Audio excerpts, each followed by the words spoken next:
Hello everyone, कैसे हैं आप सभी। स्वागत है आप सभी का आपके अपने चैनल स्टडी ब्लॉग विश्वेंद्र पर। जैसा कि आप सभी जानते हैं कि 5 ईयर या 3 ईयर की एलएलबी के पश्चात कोई भी लॉ स्टूडेंट तभी एडवोकेट बन सकता है जब वो खुद को अपने स्टेट की बार में एनरोलमेंट करा लेता है। एनरोलमेंट कराने के बाद ही वो एडवोकेट बनता है। एडवोकेट यानी कि अधिवक्ता, जिसको हिंदी में कहते हैं, अधि मतलब अधिकार, वक्ता मतलब बोलने का, उसको न्यायालय में किसी दूसरे व्यक्ति की तरफ से बोलने का अधिकार प्राप्त हो जाता है। बट यहाँ पर भी अभी कंप्लीट नहीं होता। बार काउंसिल में रजिस्ट्रेशन के बाद उसको AIBE का एग्ज़ाम क्रैक करना पड़ता है, उसके बाद वो पूरी तरीके से एडवोकेट बन पाता है। बट यहाँ पर जो सबसे बड़ी समस्या डिस्प्यूट उठा हुआ है वो है अपने स्टेट की बार काउंसिल में खुद को एनरोल कराने वाली जो फ़ीस है उसको लेकर काफ़ी लंबे समय से विवाद चल रहा था, क्योंकि ये फ़ीस अत्यधिक होने की वजह से हर एक, क्योंकि देखिए जो स्टूडेंट होता है वो हर बैकग्राउंड का होता है, बहुत नीचे भी होता है, मीडियम भी होता है और हाई भी होता है। बट हाई को कोई समस्या नहीं होगी, लेकिन देखिए जो नीचे बैकग्राउंड का लॉ स्टूडेंट है उसने काफ़ी स्ट्रगल के साथ LLB की, उसके बाद अब उसके सामने सबसे बड़ी समस्या खड़ी हुई है कि वो खुद को अपने स्टेट की बार काउंसिल में कैसे रजिस्ट्रेट कराए। 20,000, 30,000, 40,000, देखिए हर स्टेट की एनरोलमेंट फ़ीस जो है अलग अलग है। उसको अब वो कैसे वहन करेगा, कैसे रजिस्ट्रेशन कराएगा, ये उसके सामने सबसे बड़ी समस्या बनी हुई थी, जिसके चलते अलग अलग राज्यों से काफ़ी रिट पिटिशन जो है सुप्रीम कोर्ट में इसके लिए दायर की गई थी, जिनको ऑनेबल सुप्रीम कोर्ट ने एक जगह इंक्लूड करके डिसीजन दिया। तो आइए देखते हैं कि इस मामले में ऑनेबल सुप्रीम कोर्ट ने क्या डिसीजन दिया है।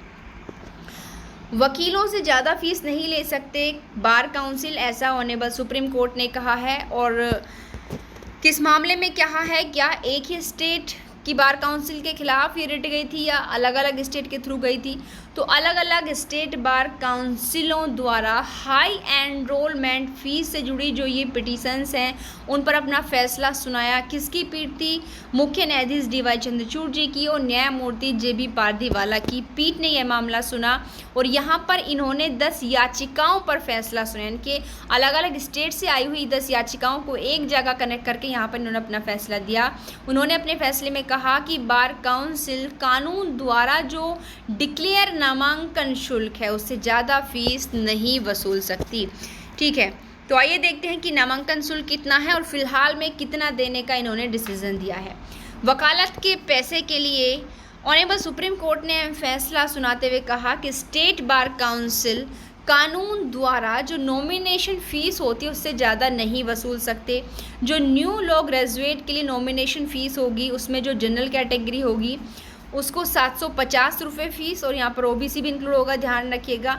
और SC और ST श्रेणी के लिए 125 रुपये से ज़्यादा आप वसूल नहीं कर सकते हो। तो इतनी फ़ीस की इन्होंने यहाँ पर बात की है। उसके बाद आइए देखते हैं क्या कहा। यह फैसला CJI DY चंद्रचूड़ जी, जस्टिस JB पारदीवाला और जस्टिस मनोज मिश्रा की बेंच के द्वारा सुनाया गया था। विभिन्न स्टेट बार काउंसिल्स द्वारा जो हाई एनरोलमेंट फ़ीस है उससे जुड़ी याचिकाओं को इन्होंने एक साथ जोड़ा और अपना फैसला सुनाया और कहा कि 10 याचिकाओं को देखिए, हमने ऊपर ही आपको बताया था, इंक्लूड किया गया था। और क्या कहा कि जो एडवोकेट एक्ट है उसका 1961 का हमारा एडवोकेट एक्ट है, उसका सेक्शन है 24, जिसमें यह कहा गया है कि जो लोग ग्रेजुएट होते हैं वो वकील के रूप में नामांकित होने के लिए जो उनकी फ़ीस है वो 600 रुपये है। और इसमें अमेंडमेंट केवल पार्लियामेंट कर सकता है, यानी कि पार्लियामेंट इसमें कोई भी संशोधन करके इस फीस को बढ़ा सकती है।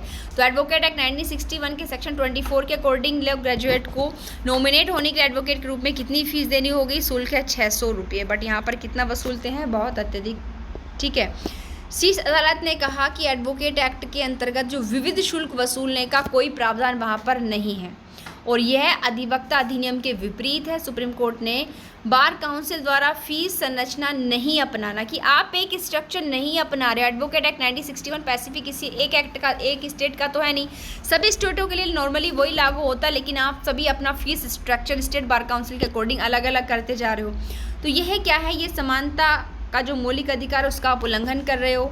बार काउंसिल ऑफ इंडिया और राज्य बार काउंसिल को सुनिश्चित करने का निर्देश दिया, दोनों को दिया गया है। देखिए, सेंटर की भी जो बार काउंसिल है और स्टेट की बार काउंसिल्स को भी, कि यह सुनिश्चित करने का डायरेक्शन दिया है कि किसी अन्य शुल्क की आड़ में प्रावधान का उल्लंघन नहीं हो। मतलब आप एनरोलमेंट फीस के अंतर्गत अदर फीसों को वसूलने के चक्कर में आप इस प्रावधान का उल्लंघन नहीं कर सकते हो।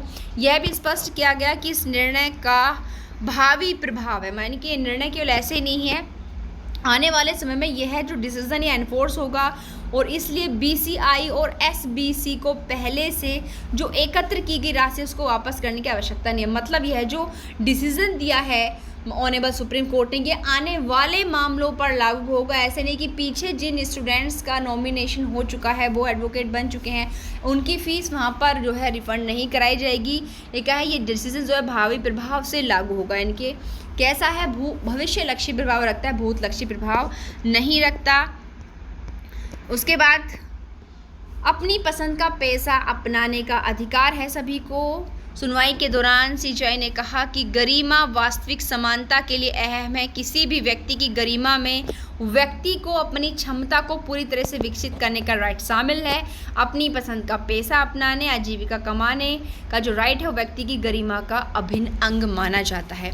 इसलिए क्या है कि एक छोटे से बैकग्राउंड से निकला हुआ व्यक्ति पहले तो ये सोचेगा कि आखिर एलएलबी में उसका कितना खर्चा होगा। ठीक है, उसने कैसे भी स्ट्रगल करके उसने, उसकी फैमिली ने, क्योंकि उसका सपना था एज ए एडवोकेट बनना, एडवोकेसी करना, वो वहाँ तक एलएलबी उसने की। बट एलएलबी के बाद वो क्या देखता है कि एडवोकेट बनने के लिए जो मुझे पहले एनरोलमेंट कराना पड़ेगा, उसकी तो फीस ही इतनी ज़्यादा है, अब मैं इसे कैसे अफोर्ड कर पाऊँ, जिसके चलते वो उसका जो रजिस्ट्रेशन है वो काफ़ी लंबे समय तक डिले होता है। उसके बाद उसे AIB एग्ज़ाम क्रैक करना होता है। जैसा आप सभी जानते हैं कि AIB जो फॉर्म फिल होता है उसकी फ़ीस भी बहुत ज़्यादा है। ठीक है, अगर हम जनरल OBC देखें तो वहाँ पर उसकी फ़ीस जो है 3500 रुपये जमा की जाती है। अगर फर्स्ट टाइम में आपका AIB एग्ज़ाम क्रैक नहीं होता है तो दूसरी बार आपको फिर से फॉर्म फिल करना होता है। तो इस प्रकार से कहते हैं कि कोई भी फील्ड जो है आसान नहीं होता, हर क्षेत्र में स्ट्रगल एक स्टूडेंट को करना ही पड़ता है।